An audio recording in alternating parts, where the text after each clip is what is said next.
Ya ada.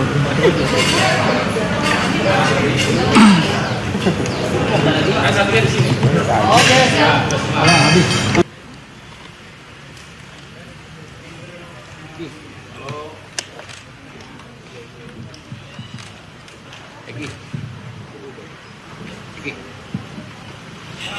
Sandra.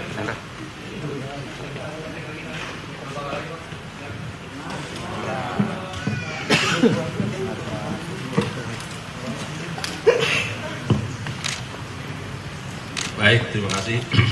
Assalamualaikum warahmatullahi wabarakatuh. Selamat siang, menjelang sore, salam sejahtera untuk kita sekalian. Om Swastiastu, Namo Buddhaya, salam kebajikan, salam bahagia, salam sehat rahayu untuk kita semua. Rekan-rekan media yang kami hormati, pertama tentu terima kasih karena sudah berlelah-lelah dengan setia yang menunggu informasi, berita, keterangan yang akan kita sampaikan. Pada kesempatan yang baik ini, kami akan menyampaikan update ya, terkait perkembangan penanganan perkara tindak pidana korupsi dalam tata niaga komoditas timah ya, pada IUP PT Timah 2015-2022. Yang pertama, bahwa pada hari ini Kamis tanggal 13 Juni 2024, penyidik pada Jampitsus telah menyerahkan tersangka dan barang bukti atas 10 orang tersangka di Kejaksaan Negeri Jakarta Selatan. Tentu diserahkan kepada penuntut umum yang ada di Kejaksaan Negeri Jakarta Selatan. Perlu kami sampaikan bahwa hal ini tentu memenuhi maksud dari Pasal 139 KUHP, di mana dikatakan bahwa penuntut umum ketika menerima berkas perkara dan sudah dinyatakan lengkap akan menentukan sikap apakah perkara ini dapat dilimpahkan ke pengadilan atau tidak. Dalam kaitan inilah maka penyerahan tersangka dan barang bukti, karena beberapa waktu yang lalu penuntut umum telah menyatakan berkas perkara lengkap, sehingga penyidik menyerahkan para tersangka hari ini dan barang bukti kepada penuntut umum di Kejaksaan Negeri Jakarta Selatan. Esensinya adalah bahwa tentu penuntut umum dengan momen ini akan melakukan penelitian terhadap para tersangka dan barang bukti yang diserahkan. Dalam konteks tersangka tentu jangan sampai ada yang error personal, jadi memitigasi itu apa yang tertera identitas dalam berkas perkara tentunya akan diteliti oleh jaksa penuntut umum dan disesuaikan. Demikian halnya dengan barang bukti, supaya tidak error in objecto, maka barang bukti yang diserahkan oleh penyidik itu akan diteliti oleh penuntut umum sesuai dengan apa yang terdapat dalam berkas perkara. Perlu kami sampaikan bahwa 10 orang tersangka tersebut yang diserahkan kepada penuntut umum hari ini, kami bacakan inisialnya.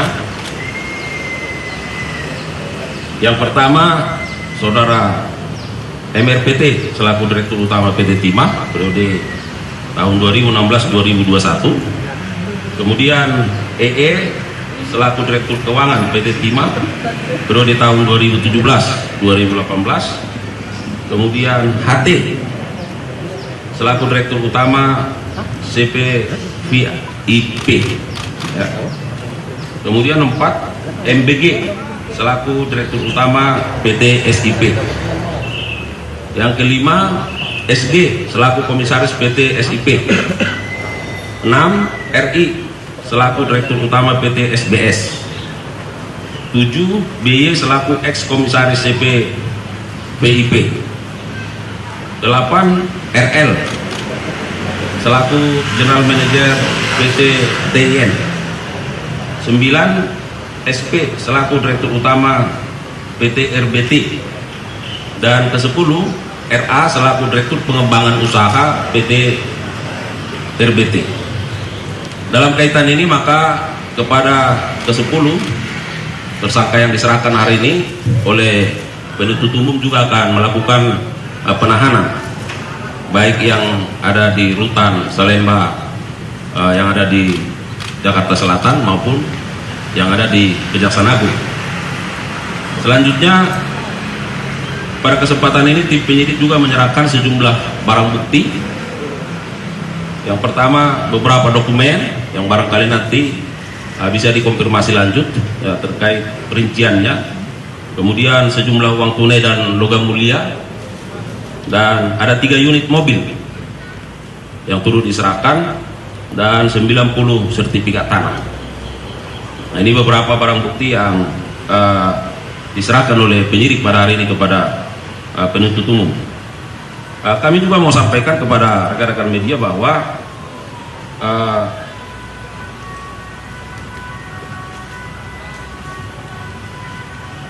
terhadap tersangka SG, SP, dan RI diduga kuat juga melakukan tindak pidana pencucian uang ya, dengan cara menyamarkan hasil kejahatannya, antara lain mengirimkan dana kepada tersangka HM melalui PT QSE milik tersangka HLN dengan dalih dana corporate social responsibility, dan kedua melakukan pembelian beberapa aset dengan mengatasnamakan orang lain, sehingga kepada yang bersangkutan juga dikenakan selain pasal-pasal dalam Undang-Undang Tindak Pidana Korupsi, juga khusus terhadap tersangka SG, SP, dan RI disangkakan pasal 3 dan 4 Undang-Undang Nomor 8 Tahun 2010 tentang pencegahan dan pemberantasan tindak pidana pencucian uang, itu pasal 55 ayat 1 ke 1 KUHP. Dan sebagai informasi tambahan, tentu saat ini yang sudah diserahkan oleh penyidik kepada penuntut umum, tersangka ada sejumlah 13 orang, termasuk yang kemarin sudah sidang perdana di Pangkal Pinang, Bangka Belitung. Dan ada 9 orang lagi tersangka yang tentu kita harapkan dalam waktu dekat juga akan diserahkan oleh penyidik kepada penuntut umum, karena memang saat ini terhadap 9 orang dimaksud berkas perkaranya masih dalam rangka penyempurnaan, dan diharapkan dalam waktu dekat akan bisa dituntaskan dan diselesaikan. Saya kira itu rekan-rekan media beberapa informasi yang bisa kami sampaikan sebagai update dari perkembangan penanganan perkara tindak pidana korupsi terkait komoditas timah ini. Saya kira demikian. Silakan.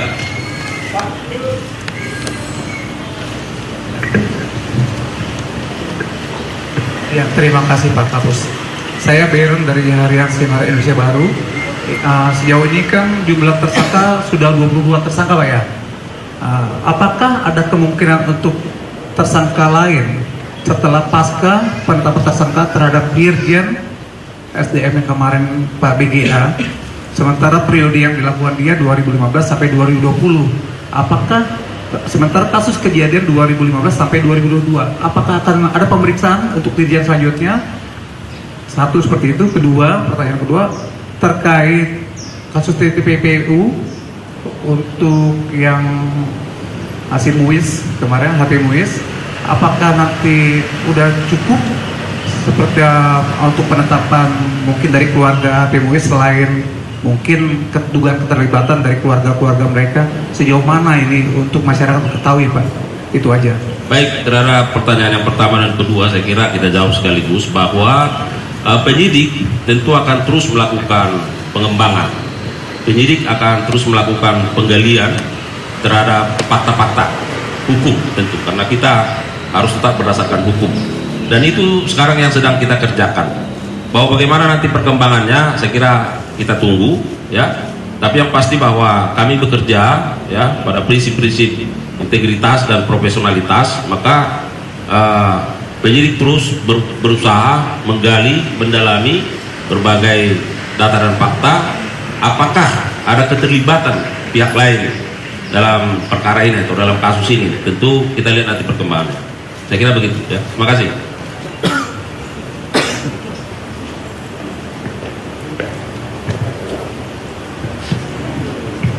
Baik, mohon izin Pak, Rahmat dari Partai Adilkom. Ada beberapa pertanyaan untuk perihal ini. Pertama, tadi disebutkan ada beberapa barang bukti yang diserahkan ke Kejari, diantaranya uang tunai dan logam mulia. Mungkin bisa dirinci untuk uang tunai yang diserahkan itu berapa dan logam mulianya itu berapa.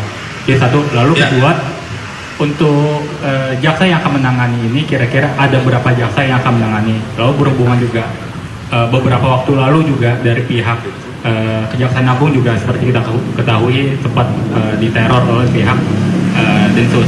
Nah, lalu untuk jaksa ini dalam menyusun surat dakwaan nantinya dan memeriksa juga, apakah ada pengamanan khusus untuk para jaksa agar nantinya tidak ada intervensi dari pihak luar? Sekian. Baik, saya mulai dari yang kedua ya, supaya segar. Jadi yang pasti bahwa Kejari Jakarta Selatan yang punya otoritas ya. Namun berdasarkan informasi mungkin ada sekitar 30 jaksa yang akan dilibatkan dalam penanganan perkara ini. Tentu sifatnya gabungan Mas, baik dari Kejaksaan Agung maupun dari Kejaksaan Negeri Jakarta Selatan. Dan tentu terhadap semua jaksa yang menangani ini akan ada pengamanan khusus terhadap mereka. Dan itu sejak awal sudah kami lakukan ya. Karena bagaimanapun jaksa harus bekerja secara baik ya, khususnya dalam penyusunan surat dakwaan dan mempersiapkan segala sesuatu berkas perkara, karena beban pembuktian ada pada jaksa penuntut umum, sehingga person jaksa yang ditunjuk tentu harus betul-betul bisa bekerja dengan baik ya. Ya, mohon dukungannya saja ya. Yang kedua terkait dengan detail dari barang bukti uang maupun logam mulia, saya kira nanti bisa karena ini menyangkut angka-angka ya, bisa dicek kembali kepada pihak Kejaksaan Negeri Jakarta Selatan, pasti ada rinciannya ya. Saya kira begitu ya. Lagi ya, terakhir ya Pak. Terima kasih, saya Didi dari Bank Desa. Pak, mau nanya, ini kan tahap kedua untuk jilid kedua lah. Tersangka sebelumnya kan Amron 3 orang kemarin. 2. Oh 2, sama sekarang 9. Apakah dalam pelimpahan nanti ke berkas perkara keadilan, apakah sekaligus nih 11 ini ya? Sekaligus atau yang mana dulu Pak? Karena yang sedang disusun itu jawabannya apa kedua, apa yang pertama dulu apa yang kedua, apa sekaligus nanti dilimpahkan gitu. Ya, terima kasih. Jadi saya kira nanti ada strategi penuntutannya ya, dan itu juga menjadi otoritas dari Kejaksaan Negeri Jakarta Selatan. Tapi yang pasti bahwa satu berkas perkara itu sudah disidangkan kemarin di Bangka Belitung. 2 perkara ini sedang disusun surat dakwaannya, dan 10 berkas perkara yang sudah dilimpah tahap 2 hari ini sedang dilakukan penelitian. Ini akan terus digodok oleh tim jaksa penuntut umum. Apakah nanti pelimpahannya dilakukan sekaligus atau sesuai dengan tahapan yang sudah dilakukan, barangkali strategi penuntutannya akan diserahkan kepada Kejaksaan Negeri Jakarta Selatan. Tapi yang pasti bahwa tentu ada limitasi waktu yang dimiliki oleh jaksa ya dalam penanganan ini, karena kepada para yang bersangkutan itu kan dilakukan penahanan. Saya kira begitu ya. Terima kasih. Ya, ini soal penahanan. Jadi kalau penuntut umum kan punya 20 hari bisa diperpanjang. Ancamannya ini di atas 9 tahun, bisa lagi diperpanjang.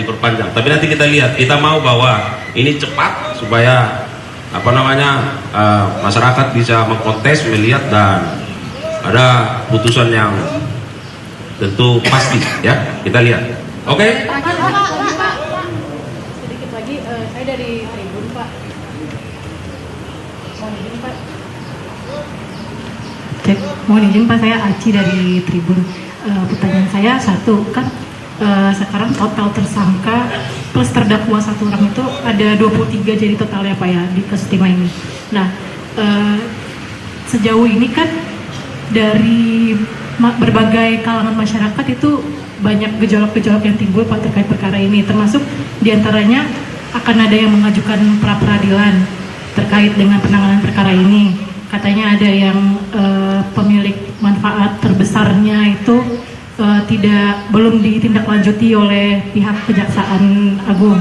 Nah, jadi menyikapi hal itu seperti apa Pak? Karena secara spesifiknya kalau dari pra peradilan yang akan diajukan itu terkait dengan sosok yang katanya dibalik Harvey Muiz yang berinisial RBS itu, yang ngelinknya nanti katanya ke jenderal itu. Nah, dari Kejaksaan menyikapinya seperti apa? Kemudian yang kedua, kan di perkara ini masih ada 2 tersangka update-nya terakhir yang belum ditahan, Pak. Ada inisial HL yang merupakan founder dari salah satu penerbangan swasta, perusahaan penerbangan swasta. Kemudian ada juga dari mantan PLT Kadis Bubble. Nah, itu mereka berdua nasibnya seperti apa, Pak, kalau belum ditahan, Pak? Itu aja dulu, Pak. Terima kasih. Baik, terima kasih. Jadi yang pertama kami mau sampaikan bahwa hak masyarakat untuk melakukan upaya-upaya yang bersifat prosedural, ya. Kalau mau mengajukan pra peradilan, ya kita harus hormati, kita harus hargai, dan tentu kita harus hadapi, ya.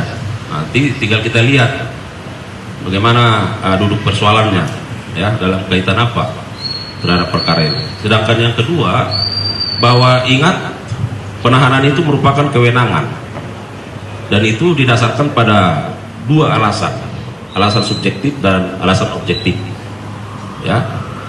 Nah, tentu penyidik melihat kepada 2 alasan ini, sehingga barangkali terhadap 2 orang tersebut masih belum dilakukan penahanan. Nah, tapi kita belum melihat nanti seperti apa, ya, kedepannya seperti apa. Nah, inilah yang terus kita update, kita monitor kepada penyidik, kira-kira bagaimana tindakan-tindakan sesuai apa yang sudah ditanyakan tadi. Saya kira begitu, ya. Oke, makasih ya. Apakah ada upaya pencekalan, Pak, terhadap yang belum ditahan 2 orang? Ya, nanti kita itu kewenangan penyidik, kita lihat, ya. Oke, makasih. Sukses ya, sukses. Apa itu? Ini tracing aset tersangka HM sendiri yang di luar negeri seperti apa, karena kemarin sempat ramai yang dari sekali. Ya, yang pasti tadi saya sampaikan, mohon dukungannya. Kami terus bekerja, ya. Tapi kan nggak bisa kita tiap saat harus sampaikan. Ini udah begini, iya kan? Nah, pasti, ya. Doakanlah, kita akan terus bekerja, ya. Nanti akan ada update-nya terkait itu, ya. Oke, makasih ya. Sukses. Oke. Ambil apa, Pak? Efek banget.